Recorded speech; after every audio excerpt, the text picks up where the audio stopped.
Hello and welcome to this channel. I'm the Eradicator, and today what we're doing is we're actually at Polarizar right now, and we're browsing for delivery missions. What we're going to do is to combine delivery missions with trading for maximal profit. So I've taken a mission to one of the basically I need to pick up something on Daymar. I think it's at Kudru Ore, if I'm correct. I forgot. But anyway, this place buys medical supplies, which is something that Polarizar is selling. So first, I'm not going to waste any time. I'm going to buy, just as you see here, I just bought some medical supplies. And I am going to Kudru Ore to... Oh no, it's actually the Arcop mining facility. Anyway, I'm going to sell that... that medical supply first, and then I'll pick up the cargo. Now for that, obviously this time I'm not going to use an Aurora, but because I'm not so rich, I can only buy, that much of medical supplies. I don't need anything bigger than the Cutlass, so I'm going to take my Cutlass. And as you can see, my Cutlass, the cargo hold is definitely not full. It's about a quarter full, but that's still going to be enough to make an interesting profit.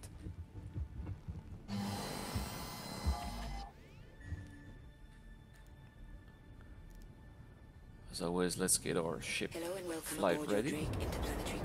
It stresses me a little bit that the shields are critical. That makes us very vulnerable to griefers at other stations. So you may want to wait until your ships are full to then leave the station. I decide to take the risk and leave anyway because I'm experienced enough and I know exactly where to go, where each moon is located, so that's okay. But if you're not familiar to the locations of which moons, then you may want to wait. Anyway, here we are, Daymar, and we're about to arrive at our pickup site, which is also going to be where I'm going to sell the medical supplies. Now the other great thing about these missions is that you don't need to use the control drive to know how far your destination is. There's a mission marker which tells you how many meters left there is, so that's great. Now with these, when you do trade, it's really important to combine trade with these missions, especially now that they pay quite a lot, so that you optimize your profit with the actual reward you're going to get from these missions. That is going to be the money maker, and that is how you're going to make as much money per hour as possible.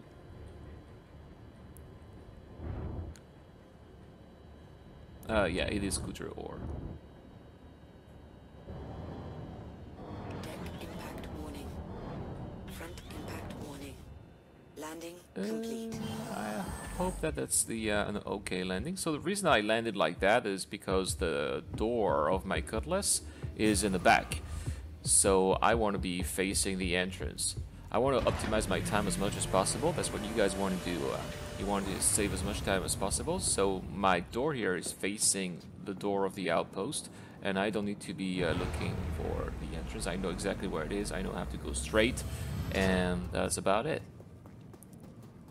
Takes just a few seconds from ship to airlock. Sounds like my coffee's ready. Okay, here we go.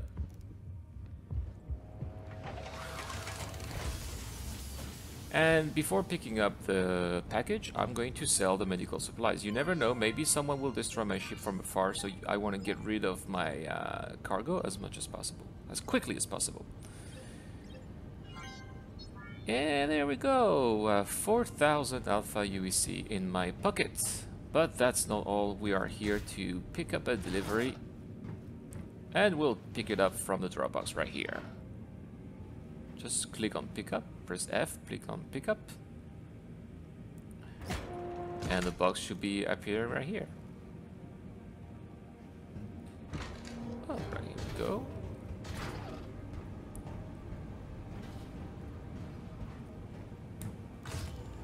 Now, I will tell you later why I'm picking up the box first and then do the other thing I want to do here. Because that's not all we're going to do. Remember, we want to combine these delivery missions with trade.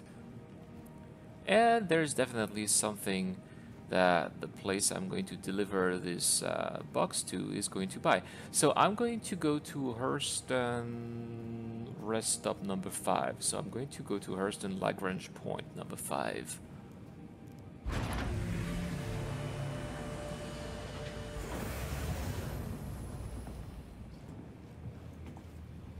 Oh no, this is not the I'm so stupid. This is not Kudri ore. Sorry about this, guys. This is actually the farm on Daymar.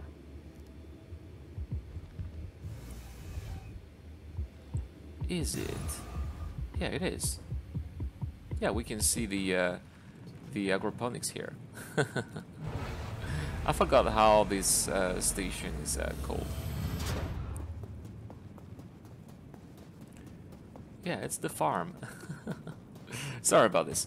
But that's great. That means I'm going to make you an even greater profit because these rest stops, they really like something, and I'm going to show you what they like. So let's go here. Let's buy, and you see we have distilled spirits and stims. I could buy distilled spirits, but I'm encountering some server issues, so I don't want to spend so much money on trade here. There you go, 14,000. I have 33,000 left. I basically spent about a quarter of my money. That's what you want to do if you want to trade safely. Especially right now, and you are going to see that in the next video, in tomorrow's video. The servers are not entirely stable, especially if you go from planet to planet. And quite often we are dealing with these 30,000 code errors, which disconnect you, and when you go back to the server you basically lose everything. I always say basically, I know this, so sorry about that. I'll try to say that less. So you don't want to spend all your money on training. You want to spend about a quarter. That's about right, and that's still going to make a decent amount of profit. I mean, a little profit is better than no profit at all and losing all your money, which is something that happens. We all know that. Here we go, and now let's get out of here.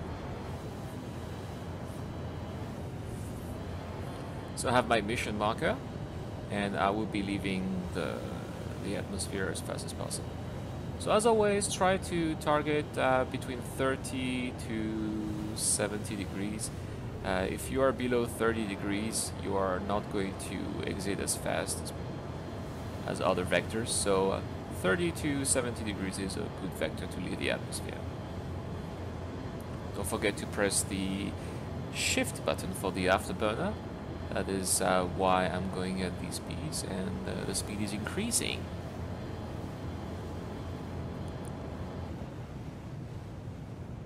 Look at that. I just love the visuals of this game. How gorgeous is that? Living this moon, and you can see the gas giant in the back. I don't know about you guys. Tell me in the comments below.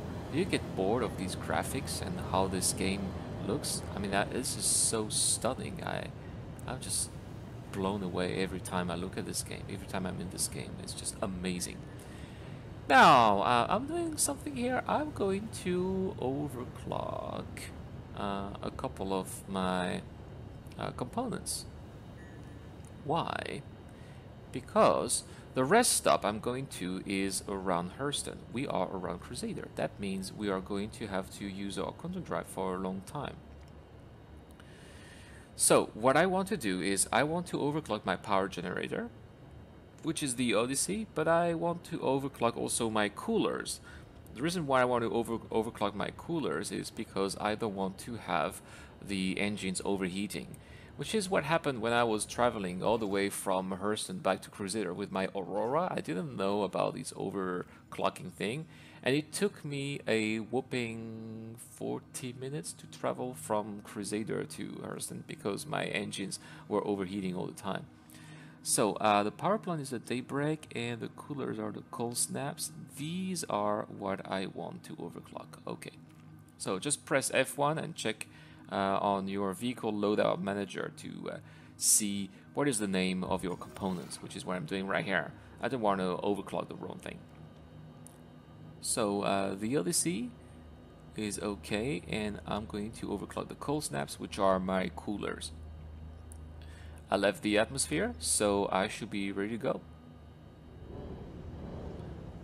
I should be ready to go. I'll guess no.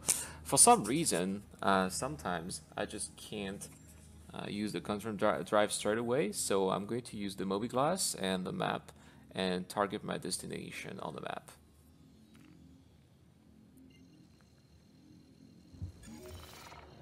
Now it's okay. Alright, baby, here we go. Boom.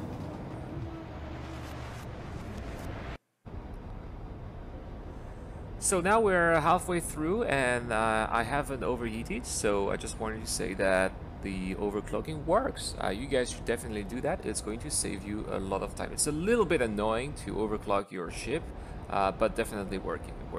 And now we're about to arrive, just 500,000 kilometers, 300,000. It's gonna be a very short amount of time. Of course, I had to edit the video. I didn't want to. It took me about 8 minutes to get to this destination, so it's not that bad. Here we go. Now, some of you guys asked me, Irad, how do you get to find the rest stops? Well, that's very easy. You find the rest stops thanks to the mission marker. Especially if OCS takes some time to load all the elements of the environment, you definitely want to have that as a mission marker. Now, I'm clicking on overclock here because I don't want to overclock my components anymore since I've arrived. And now we'll just be making our way to the rest stop. Now, usually, so for those who go to the rest stops without having a mission marker, usually when you get to the Lagrange point, the rest stop is about 20 kilometers away from your entry location. Sometimes it's up, sometimes it's on your 9, sometimes not on your 9. Sometimes it's you just have to look above, sometimes a little bit on the sides. Just go straight for about 10 kilometers and then you should be able to see it pretty easily. I remember the first time I got to the first couple of times I got to these rest stops, I got lost. So I understand it might be a little bit daunting to find these rest stops. Alright, got pretty lucky. There's a landing bay available for me. Where is it? Now, you also want to be as close as possible from the rest stop because otherwise it's still going to give you the mission marker, but it will not tell you to land on the station. I found that when I was going to Port Olisar and I didn't know which strut of Port Olisar I was going to land, which I'm going to show you also in another video when I do the Recco Battaglia missions.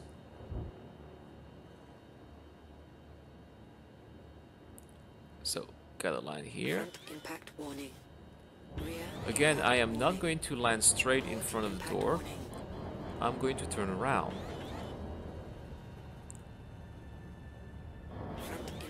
And that should be okay. Alright, let's press H.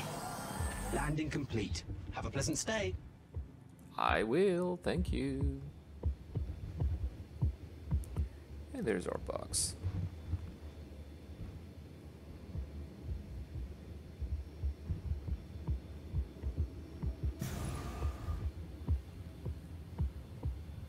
So I'm just going to deliver the box. It's going to get me 7,000 Alpha UEC, which is pretty good. I've already earned 4,000 Alpha UEC with my delivery. 7, 8, 9. So that's 11,000 Alpha UEC. Not bad.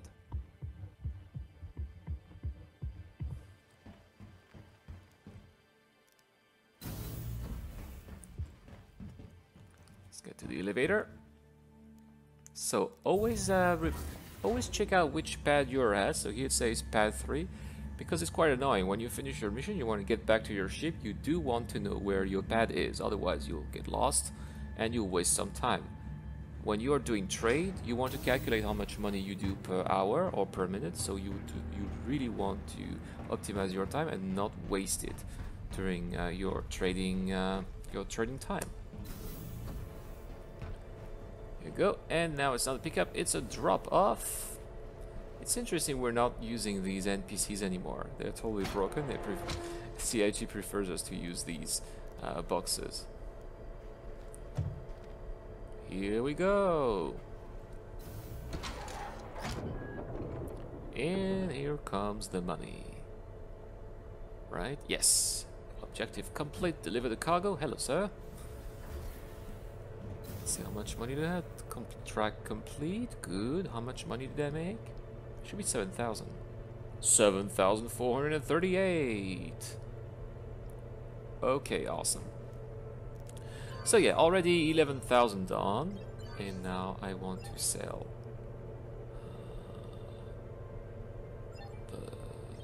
the steams. So I bought that for 13,000, and I'm selling that for 15,800. So that's about a bit less than 3,000. So yeah, 14,000 alpha UEC, and it took me to do all of that from beginning to the end here. It took me 32 minutes. I could have done that a little bit shorter, I guess. So if I had overclocked my components before. So yeah, here we go, guys. Trading and doing delivery missions.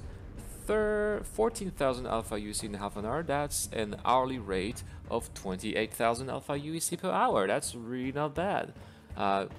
For those of you who are hardcore players, you do that for 10 hours a day, which can go pretty fast actually. You can easily make up to 300,000 alpha UEC a day by doing that. So really good money. If you do that for 10 days, that's 3 million alpha UEC. You can buy some really decent chip for that. Yep.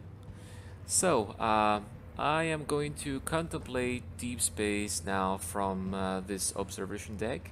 As always, guys, this was a pleasure showing you these tips. This is the Eradicator, and I am signing out. Goodbye.